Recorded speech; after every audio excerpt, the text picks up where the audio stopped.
আমার এই ভিডিও যখন দেখবেন তখন বাংলাদেশের রাজনীতি অনেক আগায় গেছে, অনেক কিছু ঘটে গেছে। যাই হোক, আমি তো আগে ভিডিও রেকর্ড করি, তাও আমি একটু পিছে গিয়া তারেক রহমানের দেশে ফেরার বিষয়টা নিয়ে আলাপ করতে চাই, কারণ বিষয়টা গুরুত্বপূর্ণ। তারেক রহমান তো দেশে ফিরেছেন, বিএনপি খুশি, তার সাথে বেশি খুশি ইন্ডিয়া। আমি মেনে মেনে করছি না। ইন্ডিয়া টুডে একটা বিশাল ফিচার ছাপিছে, দেখেন কেন তারেক রহমানের দেশে ফিরা ইন্ডিয়ার জন্য খুশির খবর। তারাই লিখেছে, Khaleda জিয়া's son in Bangladesh after 17 years. Why it's good news for India? কেন এটা ইন্ডিয়ার জন্য ভালো খবর, সুসংবাদ।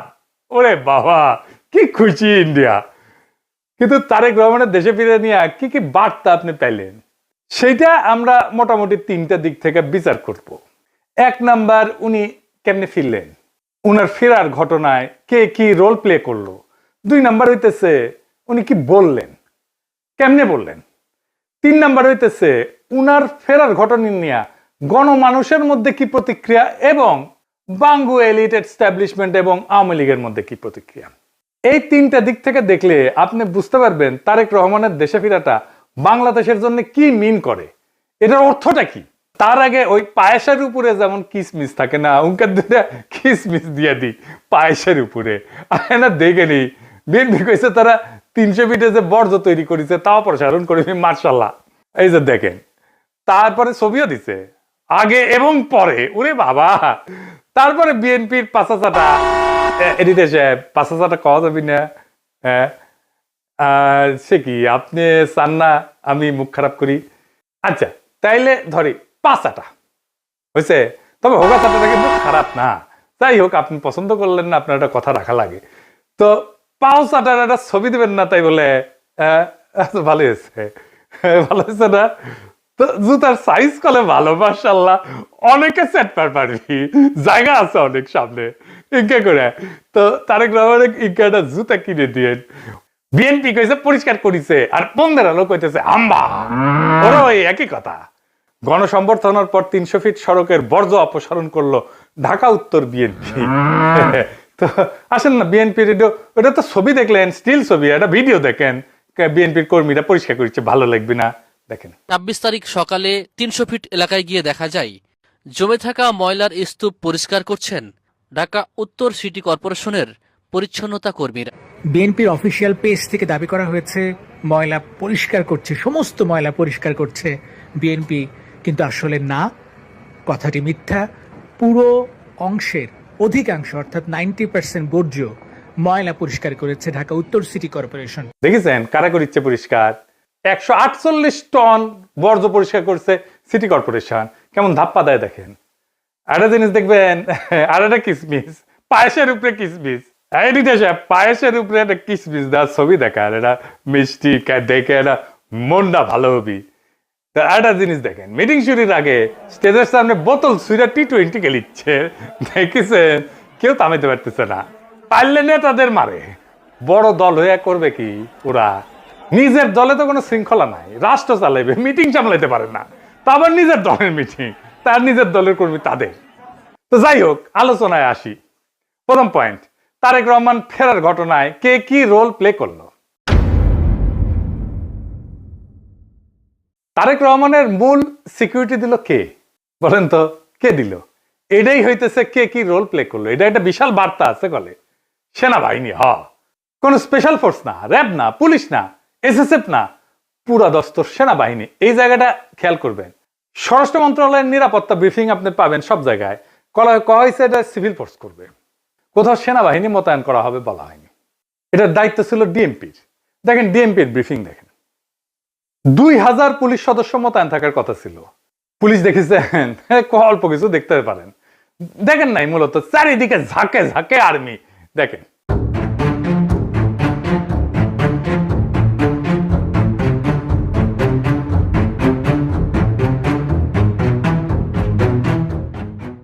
বাংলাদেশে কেউ কখনো এরকম নজিরবিহীন নিরাপত্তা পায় নাই, বাংলাদেশের ইতিহাসে পায় নাই, কোন রাষ্ট্রপ্রধান পায় নাই।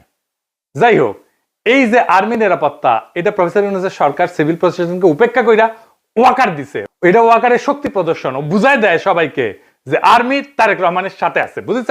এটা হইতেছে মেসেজ, হিডেন মেসেজ।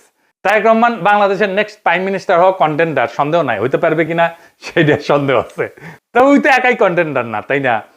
ওনার দলের কাছাকাছি সাংগঠনিক শক্তি নিয়ে প্রতিদ্বন্দ্বী রাজনৈতিক জোট দাঁড়াইতেছে, এমন একটা ভাব তৈরি করা হইতেছে তারেক রহমান না থাকলে বাংলাদেশ উচ্ছন্নে যাবে, উনিই পারবেন বাংলাদেশকে পথে আনতে। যাই হোক, আমরা পরের ইস্যুতে যাই। উনি কি বললেন, কেমনে বললেন, আমরা এই ইস্যুতে ফিরে আসবো। কেন এরকম ধারণা তৈরি করা হয়েছে উনি নেক্সট প্রাইম মিনিস্টার এবং উনি দেশটাকে ঠিক করতে পারবেন? উনি বক্তৃতায় নিরাপদ জীবন, নিরাপত্তা, এই জীবন জিনিসটা বারবার উল্লেখ করছেন, 5 বার। একটি নিরাপদ বাংলাদেশ আমরা গড়ে তুলতে চাই। নিরাপদে ঘর থেকে বের হলে নিরাপদে ইনশাআল্লাহ ঘরে আবার ফিরে আসতে পারে। যে কোনো মূল্যে আমাদেরকে নিশ্চিত করতে হবে যাতে মানুষ নিরাপদ থাকতে পারে। শিশু হোক, নারী হোক, পুরুষ হোক, যে কোনো বয়স, যে কোনো শ্রেণী, যে কোনো পেশা, যে কোনো ধর্মের মানুষ যেন নিরাপদ থাকে, এই হোক আমাদের চাওয়া। আজকে বিগত 15 বছর স্বৈরাচারের বিরুদ্ধে শত শত হাজারো গুম খুনের শিকার হয়েছে শুধু রাজনৈতিক দলের সদস্য নয়, নিরীহ মানুষের প্রতিবাদ করতে গিয়ে অত্যাচার নির্যাতনের শিকার হয়েছে, জীবন দিয়েছে। আবারও সকলকে যে কোনো মূল্যে দেশে শান্তি শৃঙ্খলা রক্ষার আহ্বান জানিয়ে যে কোনো বিশৃঙ্খলাকে পরিহার করে ধৈর্যের সাথে মোকাবেলা করার আহ্বান জানিয়ে আমার বক্তব্য শেষ করছি।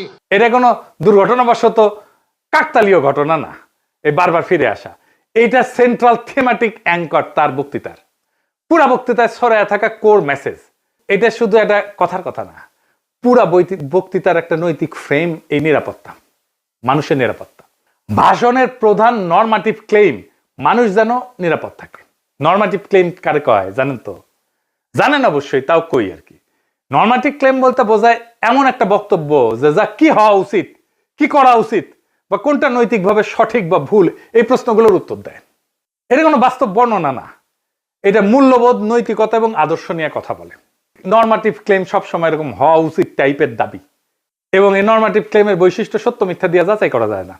এটা নৈতিক, রাজনৈতিক বা সামাজিক মূল্যবোধ প্রকাশ করে।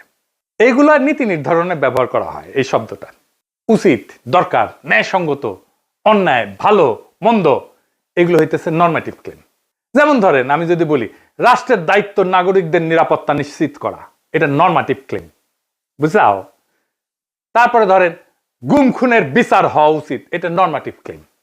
সব মানুষের সমান অধিকার থাকা দরকার, এটা নরমাটিভ ক্লেম। কি হওয়া উচিত এটা বলতেছে। আবার দেখেন এই নিরাপত্তা ইস্যুটাই আওয়ামী লেসপেন্সার নবনীতা কথাটাকে দইরা পারলে তারেক রহমান জিন্দাবাদ দেওয়া সিক্কুর দেওয়া ওঠে। দেখে যাও এত আরাম পেয়েছে কেন এই কথায়, পার বাকশালীরা কেন ফাল পারিচ্ছে জানেন? পরে আসিচ্ছি, সব একসাথে নিয়ে এইটা যখন এপিসোড যখন শেষ করবো তখন এটার উত্তরটা পাবেন। এই নিরাপত্তা কথাটা কেন নবনীতার এত পছন্দ, আওয়ামী লীগের এত পছন্দ, সেটা একটু বুঝে দেখে আসেন। এই নিরাপত্তা কথাটাই নবনীতার নেত্রীরা বাঁচাবে, আওয়ামী পান্ডাদের বাঁচাবে। এই নিরাপত্তা কথাটাই আর্মির দুর্বৃত্ত জেনারেলদের বাঁচাবে। উনি গুমের কথা বলছেন, কিন্তু কে করছে, কারা করছে সেটা বলেন নাই। তাদের বিচারের কথা বলেন নাই, 2024-এর শহীদের কথা বলেন নাই, এমনকি আবু সাইদ মুগ্ধর কথা বলেন নাই। উনি নিরাপত্তা সবার উপরে রাখছেন, শহীদদের উপরে রাখছেন। উনি হাসিনাকে ফ্যাসিস্ট পর্যন্ত বলেন নাই, স্বৈরাচার বলছেন। বিগত 15 বছর স্বৈরাচারের বিরুদ্ধে শত শত হাজারো গুম খুনের শিকার হয়েছে শুধু রাজনৈতিক দলের সদস্য নয়, নিরীহ মানুষের প্রতিবাদ করতে গিয়ে অত্যাচার নির্যাতনের শিকার হয়েছে, জীবন দিয়েছে। আমাদের সমাজের প্রথম রাজনৈতিক কর্তব্যটা কি এখন? দুইটা জিনিস তো, একটা হাসিনার অপরাধের বিচার, হাসিনার প্রশাসনের অপরাধের বিচার, নাম্বার 2 রাষ্ট্রের সংস্কার, তাই তো? আর তো কিছু না। কিন্তু উনি দুইটার কোনোটাও টাচ করলেন না। উনি নিরাপত্তা, মানুষের নিরাপদ জীবন দিয়ে ন্যায় বিচার, সংস্কার সবকিছু উড়াই দিলেন। তো তাইলে এই ভাষণ আমাদেরকে কোথায় নিয়ে যাচ্ছে? আমাদের এখন একটা সোজা প্রশ্ন তুলতে হবে যে রাজনৈতিক ভাষণের নিরাপত্তা যখন প্রধান ফ্রেম হয়ে ওঠে তখন ন্যায় বিচার কোথায় যায়, সংস্কার কোথায় যায়? এই প্রশ্নটা বুঝতে হইলে আগে একটা পার্থক্য বুঝতে হবে। আসেন সেটা বুঝে দেখি। ন্যায় বিচার ফ্রেম ন্যায় বিচারের প্রশ্ন তোলে, কে অপরাধ করছে, কার দায়, কার শাস্তি, কি শাস্তি, কোন আদালতে, এইগুলো কেন্দ্রে থাকে, মানে অ্যাকাউন্টেবিলিটি। আর নিরাপত্তা ফ্রেমে এটাতে কি থাকে? এইদিকে লেখেন, মানুষ যেন ভয় না পায়, সংঘাত না হোক, আর কোনো ঝামেলা না হোক, স্থিতিশীলতা আসুক, সবাই নিরাপদ থাকুক, এটার কেন্দ্রে থাকে স্ট্যাবিলিটি। এই তারেক রহমানের বক্তৃতায় নিরাপত্তা ফ্রেমটা ন্যায় বিচার ফ্রেমের উপরে বসানো হয়েছে, সবার উপরে। কিভাবে? গুম খুন বলা হয়েছে, কিন্তু বলা হয়নি কে করছে, কোন বাহিনী করছে, কিভাবে বিচার হবে, কিন্তু বলা হচ্ছে যে কোনো মূল্যে যেন মানুষ নিরাপদ থাকে। এই এক লাইনে যেটা ঘটে যায় সেটা অতীতের সমস্ত অপরাধ ভবিষ্যতে স্থিতিশীলতা দিয়ে ঢাইকা দেওয়া হয়। বিচারের বদলে স্ট্যাবিলিটি, জাস্টিসের বদলে শান্তি, এটাই জাস্টিস, ন্যায় বিচার, বিচারকে ডিনাই করার কৌশল। বিচার সংস্কার এটা যদি কেন্দ্রীয় কথা হইতো, তাইলে বিচার, দায়, ট্রাইব্যুনাল, সংস্কার এগুলোই মূল বক্তব্যের বিষয় হতো, বারে বারে আসতো। কিন্তু এখানে আসছে মানুষ যেন নিরাপদ থাকে, মানে ন্যায় বিচার পরে, নিরাপত্তা আগে। নিরাপদ থাকবে কেমনে? যে অপরাধগুলো হয়েছে সেটার বিচার না হলে নিরাপত্তা কোত্থেকে আসবে? এটা ইচ্ছা করে করছে? হ্যাঁ, ইচ্ছা করে করছে। ন্যায় বিচার বললে ওয়াকার ডরাইবে, ন্যায় বিচার বললে পুলিশের দুর্বৃত্ত পুলিশ অফিসাররা ডরাইবে, ন্যায় বিচার বললে হাসিনা ডরাইবে, আওয়ামী লীগ ডরাইবে। এই নিরাপত্তা ফ্রেমের ভেতরে কি আছে জানেন?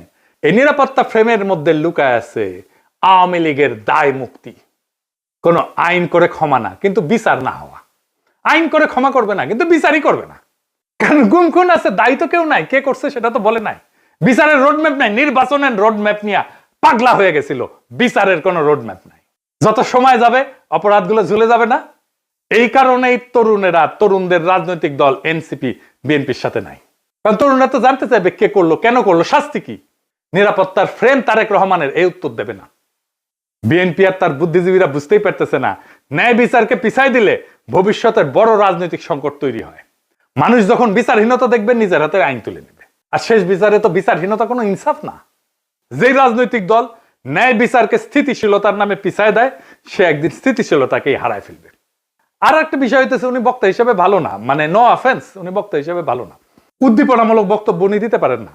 এমন একটা বিশাল অডিয়েন্স পেলে শেখ মুজিব তো ফাটায় ফেলতো। আমাদের এনসিপির নেতারা ভালো বক্তব্য দেয়, হাদিও ভালো বক্তব্য দিত। এই বক্তব্যটা অনেক মানুষ অনেক দিন ধরে মনে রাখবে না। এই বক্তব্য অনেক দিন অনেক মানুষ মিলে শুনবে, এটা হবে না। এইবার আসেন দেখি ওনার ফেরার ঘটনা নিয়ে গণমানুষের মধ্যে প্রতিক্রিয়া কি। আমরা তো আগে বুঝলাম এই সমাবেশ কোনো বড় উদ্দীপনা জাগাইতে পারে নাই মানুষের মধ্যে, কিন্তু মিডিয়া যা হাইপ তুলছে তা বিস্ময়কর। এমন তেলাইতেছে, তারে মার্টিন লুথার কিং বানাই দিছে। এমন তেলাইতেছে তারেক রহমানকে যে তারেক রহমান ভবিষ্যতে প্রধানমন্ত্রী কইয়া পরিচয় করাইতেছে। এটা দেখা খুবই বিরক্তিকর। মিডিয়া হাইপ তুলছিল 2004 সালে ভারতীয় লোকসভা নির্বাচনে, ইন্ডিয়া শাইনিং কইয়া বিজেপি নির্বাচনে নামছিল, গোহারা হারিছে। হিলারি ক্লিন্টনকেও মিডিয়া একদম হাইপ তুলছিল 2016 সালে, গোহারা হারিছে ট্রাম্পের কাছে। ব্রেক্সিটেও প্রেডিকশন ছিল ব্রিটেন ইউরোপিয়ান ইউনিয়নে থাকবে, থাকে না। এটা মিডিয়ার প্রেডিকশন ছিল। মিডিয়া ফ্রেম করতেছে তারেক রহমানকে ভবিষ্যতে প্রাইম মিনিস্টার হিসেবে, এটা হবে বিএনপির জন্য ডিজাস্টার। ঐতিহাসিকভাবে প্রমাণিত যে জনগণ মিডিয়ার ভুল বা বায়াস প্রেডিকশনকে কেবল ভুল হিসাবে পাঠ করে না, তারা এটাকে ম্যানিপুলেশনের চেষ্টা হিসেবে বোঝে। 2016 সালের নির্বাচনের পরে পিউ রিসার্চ সেন্টার ধারাবাহিক জরিপ করছিল, এখানে বলতেছিল যে মিডিয়া ট্রাস্ট কনজারভেটিভদের মধ্যে এইটা ইতিহাসের সবচেয়ে নিচে নামে আসছে। মিডিয়ার ট্রাস্ট, মিডিয়ার বিশ্বাস। এবং অনেক তথ্যদাতা সরাসরি বলছে যে মিডিয়া আমাদেরকে বলার চেষ্টা করছে যেটা হবে, এবং তারা ভুল বলছে। এটাকে এজেন্ডা সেটিং হিসেবে মানুষ দেখে, মিডিয়া কভারেজ হিসেবে দেখে না।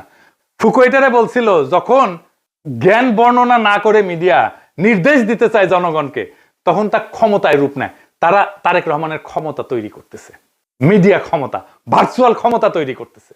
আর হান্না আন্ড্রেড বলছিল যে এমন ক্ষমতা জনগণ নীরবে সহ্য করে না, সে প্রত্যাখ্যান করে।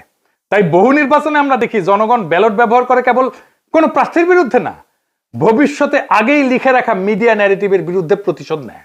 বাংলাদেশের জনগণ এই যে তারেক রহমান আগামীর প্রধানমন্ত্রী, এই মিডিয়া ন্যারেটিভের বিরুদ্ধে প্রতিশোধ নেবে, লিখে রাখতে পারেন আজকের কথা।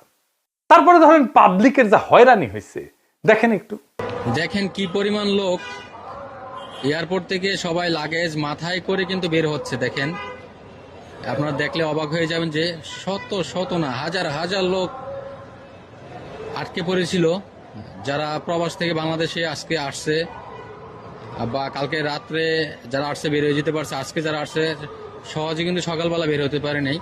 এখন তারেক রহমান সাহেব বের হয়ে গেছে, সবাইকে বের হওয়ার ব্যবস্থা করছে এবং সবাই বের হয়ে যাচ্ছে।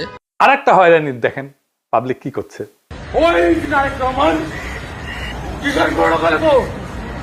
আপনি এগিয়ে যাত্রী কয়টা বাজছেন এখানে? আপনার অনুভূতি কি? মানে এই যে 2টা বাজে আসছেন, এখন 6টা বাজে। খারাপ লাগছে, মনে হচ্ছে লোকটাকে পায়ে জুতা দিতে পারতাম। খুবই কান্না পাচ্ছে, খুবই কি বলবো, ভাষায় প্রকাশ করতে পারতেছি না। একদিকে তো অসুস্থ লোক আসছিলকে দেশের বাড়ি চিকিৎসা করার জন্য, তারপরে এই পরিস্থিতি, দুঃখ লাগতেছে যে আমরা আইছি বাইরে থেকে, আজকে শখ করে একটা গাড়ি নিয়ে আসছে আর এই গাড়ি আমার এয়ারপোর্টের মধ্যে ঢুকতে দিল না। আমি এইভাবে ঠেলিয়ে ঠেলে নিতেছি, এতে তো আমার কাছে ওইটাই মনে হয় যে আমরা মনে হয় যে অপরাধী করছি। তারেক রহমানকে যে বাংলাদেশের ত্রাতা হিসেবে দেখানো হইতেছে, বাঙ্গু সুশীলদের শিরোমণি মতিউর রহমান কইছে যে দেশে রাজনৈতিক শূন্যতা চলতেছে, তারেক রহমান আরো আগে আসলে ভালো হইতো, মানে এই শূন্যতা কাটতো। শুনেন, আমি ব্যক্তিগতভাবে এটা মনে করি যে দেশে একটা রাজনৈতিক শূন্যতা রয়েছে, চলছে, এটা একটা বিপজ্জনক। আমি সবসময় ভাবতাম বা এখনও মনে করি যে বিএনপির ভারপ্রাপ্ত চেয়ারম্যানের আর একটু আগে, বেশ একটু আগে যদি আসতে পারতেন, তাহলে এক্ষেত্রে হয়তো বিএনপি এবং দেশের মধ্যে একটা ভালো সুবিধাজনক অবস্থা তৈরি হতে পারত। তাকে বাংলাদেশের রাজনীতিতে অপরিহার্য প্রতীকে পরিণত করা হয়েছে। তারেক রহমানের রাজনৈতিক শক্তি যেদিন থেকে তারেক রহমানকে রাজনীতিতে অপরিহার্য প্রতীকে পরিণত করা হয়েছে, তারেক রহমানের রাজনৈতিক শক্তি সেদিনই শূন্য হয়ে গেছে। তারেক রহমানকে ছাড়া বিপ্লব হইল না একটা, ওনাকে ছাড়া তো, ওনাকে ছাড়া দেশ বাঁচবে না, রাষ্ট্র বাঁচবে না, এটা একটা কথা। জনগণের কোনো এজেন্সি নাই, যে নেতাকে অপরিহার্য বানানো হয় সে আর কোনো রাজনৈতিক অ্যাক্টর থাকে না, সে পরিণত হয় একটা স্থির মূর্তিতে যাকে সবাই রক্ষা করে কিন্তু কেউ চালাইতে চায় না। কারণ রাজনৈতিক অ্যাক্টর হওয়ার মানে হইল সিদ্ধান্ত নেওয়া, আর অপরিহার্য হওয়ার মানে হইল সিদ্ধান্ত এড়ায় যাওয়া। সিদ্ধান্ত মানেই ঝুঁকি, আর ঝুঁকি মানেই প্রতীকের ক্ষয়। তাই সেই নেতার চারপাশে এমন এক সুরক্ষা বলয় তৈরি করা হয় যেখানে প্রত্যেকটা সম্ভাব্য সিদ্ধান্ত আগে আটকায় যায়। সে কথা বলে সাবধানে, নড়ে অনুমতি নিয়া, কার্যত উন্নতের সিদ্ধান্তের বাহক হইয়া ওঠে। আর সে ব্যর্থতার দায় নিতে পারে না, কারণ দায় নেওয়া মানেই তো মানুষের কাতারে নামায় না, সেই প্রতীক ভেঙে যাওয়া, যে অপরিহার্য ফ্রেম তৈরি করা হয়েছে, এই ন্যারেটিভ ভেঙে যায়। ফলে রাজনীতি ব্যক্তির হাত ধরে আগায় না, ওই ব্যক্তিকে ঘিরে জমে থাকে, জমাট হইয়া থাকে। তারেক রহমান কোনো সিদ্ধান্ত নিতে পারতেছে না, আমি দেখাই দেবো সিদ্ধান্ত নিতে পারতেছে না, ওটা আমি দেখাই দেবো এই কয়েকদিনের মধ্যেই। এই অবস্থায় নেতার উপস্থিতি শক্তির চিহ্ন না, বরং স্থবিরতার প্রমাণ। অপরিহার্য নেতা মানে শক্তিশালী নেতা না, অপরিহার্য নেতা মানে এমন একজন যাকে ব্যবহার করা যায় না, শুধু পাহারা দেওয়া যায়। তাই দেখতেছেন না, খালি পাহারা আর পাহারা, নজিরবিহীন পাহারা। এত পাহারা বাংলাদেশের ইতিহাসে কেউ পায় নাই। উনি কিচ্ছু করতে পারবেন না, রাজনীতি তো দূর কি বাদ, কিছুই করতে পারবেন না। আর বড় দল কিন্তু চিপসের প্যাকেটের মতো বেশিরভাগই বাতাস, মিচিয়ানা চিপস। দলের প্রধান নেতা আসবে, মির্জা ফখরুল বলল তারেক রহমান যেদিন আসবে সেদিন দেশ যেন কাঁপে ওঠে, কাঁপুনি দেবে।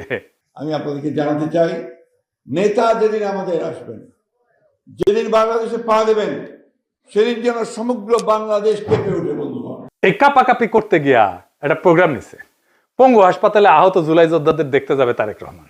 আসার পরে দেখা গেল পঙ্গু হাসপাতালে জুলাই যোদ্ধা নাই, একজনও নাই। এটা কারোই মাথায় আসেনি, তারেক রহমানেরও মাথায় আসেনি যে ওখানে আসলে কেউ আছে।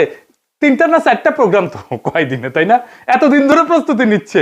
আচ্ছা, জুলাই যোদ্ধা কে কে আছে? উনি গেলে কোন ওয়ার্ডে যাবেন, কার সাথে দেখা করবেন, কি নিয়ে যাবেন, কোনো পরিকল্পনা নাই। এই হইতেছে রাষ্ট্র ক্ষমতায় যাবে যে দল, সেই দশের প্ল্যানিং দেখেন। রাজনীতি আগাইলো, ওনারা তো কাঁপাইতে চাইতেছেন, রাজনীতি করতে চাইতেছেন না, স্পেকটাকাল দেখাইতে চাইতেছেন। পলিটিক্যাল লিডারের স্পেকটাকাল হইতেছে তার বক্তৃতা, তার রাজনীতি। কত লোক দেখতে আসছে জনসভায়, কত লোক হাজির হয়েছে, এটা স্পেকটাকাল না। কাঁপায় দিছে কিনা, এটা পলিটিক্যাল স্পেকটাকাল না। আর পাবলিক সাফারিংস, এইটার জন্য কি পাবলিক সাফারিংস হয়েছে? তাহলে ফাইনালি ওনার যে এই হোম কামিং, দেশে ফিরে আসা, এর পিছনে আসলে কি? এইটা হইতেছে এক ত্রিভুজ প্রেমের লম্বা কাহিনী। ত্রিভুজ প্রেম করলে এটা ঠিক জমে না, অন্য কিছু কইলে ভালো হইতো, আর একটু দুষ্টু কথা কইলে ভালো হইতো, আমি আর কইব না ওইটা। তো যাই হোক, বুঝাই দিয়েছেন কি কইতে চাইতেছি আর কি, বুঝছাও তো। মানে ত্রিভুজ প্রেমে তো একজনের ছেঁকা খাইতে হয়, এটি না, এটি 3জনই মজা পায় আর কি, বুঝছাও। তো যাই হোক, তো এই ত্রিভুজ প্রেমের 3 অ্যাক্টর হইতেছে ওয়াকার, এডিটর সাহেব, এটা ত্রিভুজ আকার, এটা ওয়াকার একদিকে বিএনপি আর ইন্ডিয়া। ওয়াকার আর দুর্বৃত্ত জেনারেলের লাগবে গুমের বিচার থেকে বাঁচা, ইন্ডিয়ার লাগবে আগের জমিদারি ফিরে পাওয়া, আর বিএনপির লাগবে ক্ষমতা। এই 3 শক্তি এক হইছে, একজনকে আর একজনের লাগবে। ওয়াকারের বিএনপি আর ইন্ডিয়াকে লাগবে, বিএনপির ওয়াকার আর ইন্ডিয়াকে লাগবে, আর ইন্ডিয়ার ওয়াকার আর বিএনপিকে লাগবে। কি মজা! এইটাই হইতেছে বন্দোবস্ত, এদের মধ্যে বন্দোবস্ত হয়ে গেছে। ইন্ডিয়া আনন্দবাজারে রিপোর্ট করে ইঙ্গিত দিছে আমরা আছি তারেক রহমানের সাথে, ওয়াকার শক্তি দিয়ে ইঙ্গিত দিছে আমরা আছি তারেক রহমানের সাথে, তারেক রহমান বক্তৃতা দিয়ে ইঙ্গিত দিছে আমরা আছি তোমাদের সাথে। শান্তি আর শান্তি, নিরাপত্তা, এর বাইরে আর কিছু হবে না। গুমের বিচার হবে না, সংস্কার হবে না, কিসের ভাল। আর আওয়ামী লীগ নমনেতাদের দিয়ে বার্তা দিছে। শুধু তাই না, এই যে দেখেন আশরাফুল আলম খোকন, হাসিনার পিএস, কি বলে দেখছেন? তারা বলে তারা বিএনপির পাশে দাঁড়াইছে। আবার দেখেন আরেকজন, দেখেন আওয়ামী লীগ, তার প্রোফাইল পিকচার দেখেছেন?